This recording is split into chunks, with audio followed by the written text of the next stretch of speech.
yani qatlamining tafsili tayyorlash usulini keldim. Emisli qıtanglar videoning davomida bo'lsin.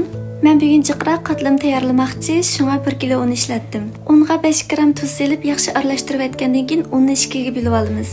Unning yarmini qiziq qaynoq suv bilan yig'iramiz. Xamirning bak ching yoki bak bo'sh bo'lib qolmasligi uchun qaynoq suvni asosdan qo'ysak bo'ldi. Qaynoq suv sovuq suv qaraganda un bilan intayin oson yeyishib ketadi. Unning hammasi qaynoq suv bilan yeyishib musholatga kelganda qiyib qolgan yarmini sovuq suv bilan yig'iramiz. Buni o'xshashlar suvni asosdan qo'yib yig'iramiz. Xamirni bak ching tutib olsakmi bo'lmaydi, bak bo'sh tutib olsakmi bo'lmaydi. Unning hammasi to'liq yeyishib bo'lgandan keyin buningga 50 gram uy temperaturasida eritib olgan seriq mayni solamiz. Xamirga seriq mayni yegizgan vaqtimizda o'zimizga qaysi qulay bo'lsa shu usulda yig'irib ikkisini yeyishtirib olsak bo'ldi. Taxminan 2 minut atrofida yig'asak mushtaq shirik holatga keladi. Xamirning ustini yepib 5 minut tindirib qo'yamiz. Birdan tinib olgandan keyin xamirmi bo'shaydi, yig'irish oson bo'ldi.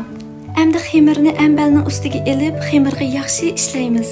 Taxminan 10 minut atrofida yig'ilgandan keyin xamir intayin siliq, intayin yumshoq holatga keladi.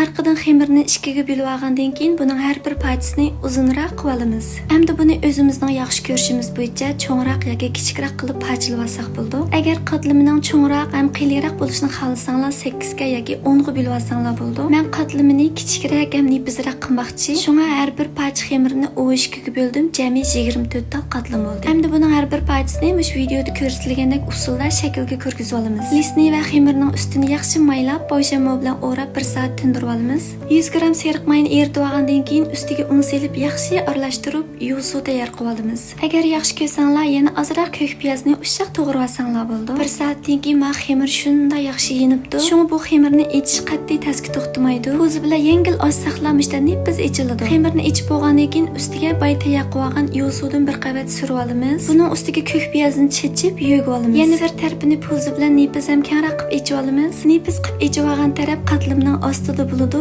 Bundaq bo'lganda qatlam cho'lib ketmaydi. Arsiga ko'k piyoz qo'shmagan aslidan qatlamini xuddi yalpikishni qatlagandek qatlasak bo'ldi. Qatlab bo'lgandan keyin o'tirni qo'limiz bilan besib, ichidagi havoni chiqarib yetamiz. Hamda xamirni ozroq tatib qo'ysak, bu texmi uzun bo'ladi. Xamir qancha jiq yo'galsa, qatlamining qatlari shuncha jiq bo'ladi, ham shuncha o'xshaydi.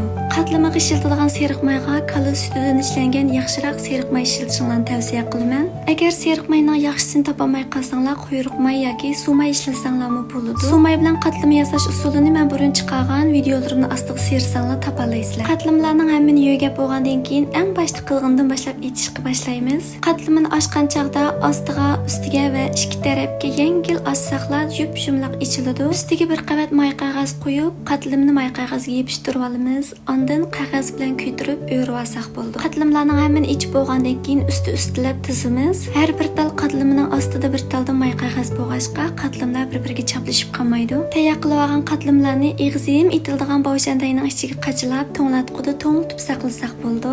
Men bugungi qatlamining yarmiga piyoz qildim, yarmini aslidan qildim. Har bir xil 2 taldan jami 24 tal qatlam bo'ldi. Qatlamini saqlagan chaqda ig'zim itildigan xaltalar qachilab to'ngtib saqlasak, necha oygacha meshnim bo'lmaydi.